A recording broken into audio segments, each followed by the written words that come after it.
Before I talk about the Kong Wobbler, I want to talk a little bit about my dog Butters. Yeah, you. I got Butters from the shelter several years ago, and the first 2 years he was with me, he got an endless amount of dog food. I fed him ad lib. Ad lib means you just leave food out and they eat whenever they wish. And I fed him like that for the longest time, and even though we went on 1 to 2 mile jogs each day, Butters still managed to be overweight. When I met my boyfriend, he saw how I was feeding my dog and he was like, no, this has to stop. He's fat, we need to get him on a feeding schedule. So now I feed him twice a day.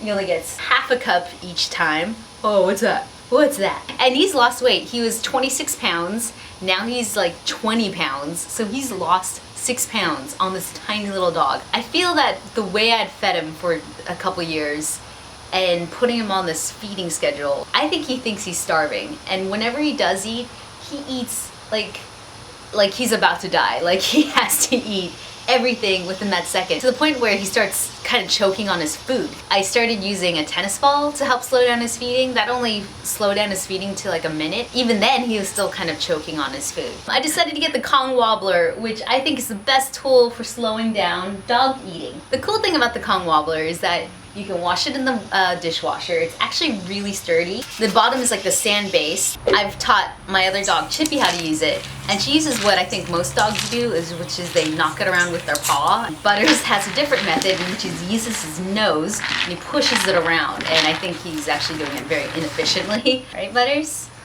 Yeah. I have this other dog. His name is Charlie.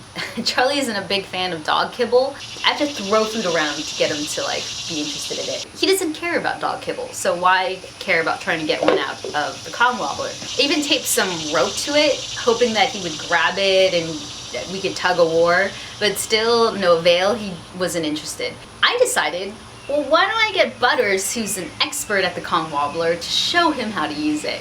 And that was a bad idea.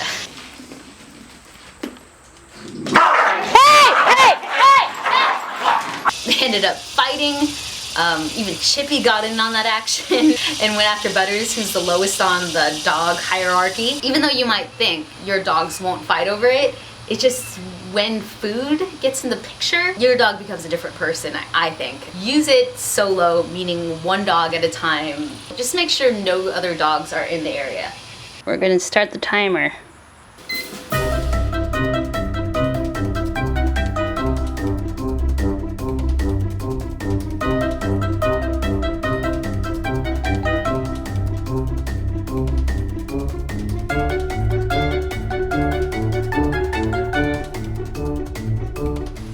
Butters, sounds like you emptied it. So it took him only 3 minutes and 40 seconds. I mean, that's amazing. I mean, I think he really likes it. He just seems happier. Butters, what do you think? Do you like the Kong Wobbler? He's like, no, I'm searching for food. I know there's some kibble around here. So I highly recommend it. And thanks for watching. Bye. C6 Canon remote control, and I'm gonna show you how to use it. First, you're gonna go to your drive function, your camera. Your drive function is usually on the top, and for me, it's the second button on the left. Press that button, then using the little wheel, scroll to where it says remote control. It's usually your